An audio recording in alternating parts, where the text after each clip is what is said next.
Rajkot એમ્સમાં intern તબીબ કે જેણે આત્મહત્યા કરી છે। એમબીબીએસના વિદ્યાર્થીઓને ઇન્ટર્ન તબીબે આત્મહત્યા કરી। મૂળ રાજસ્થાનના રહેવાસી ડોક્ટર રતનકુમાર મેઘવાલે આજે વહેલી સવારે પરા પીપળિયા રેલવે ટ્રેક પાસે ટ્રેનની નીચે કૂદી આત્મહત્યા કરી છે। ઘટનાની જાણ થતાં જ ગાંધીગ્રામ પોલીસની ટીમ પણ તાત્કાલિક સ્થળ પર પહોંચી હતી। પ્રાથમિક તપાસમાં પોલીસને એક સુસાઇડ નોટ પણ મળી આવી છે, જેમાં પોતે માનસિક રીતે ડિસ્ટર્બ હોવાને લઈ આત્મહત્યા કરી હોવાનું મૃતક રતનકુમારે સુસાઇડ નોટમાં ઉલ્લેખ કર્યો। મૃતદેહને પોસ્ટમોર્ટમ માટે સિવિલ હોસ્પિટલ ખસેડાયો છે। પોલીસે રાજસ્થાનમાં રહેતા મૃતકના પરિવારજનોને આ સમગ્ર મામલે જાણ પણ કરી।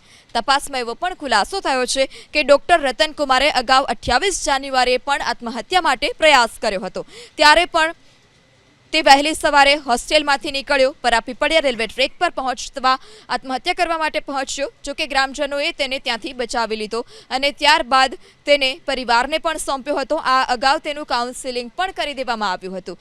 જોકે જે બાદ તે પરિવાર સાથે રહેતો હતો અને ફરી એક વખત આજે તે ત્યાં રેલવે ટ્રેક પર પહોંચ્યો અને ટ્રેન નીચે પડતું મૂક્યું।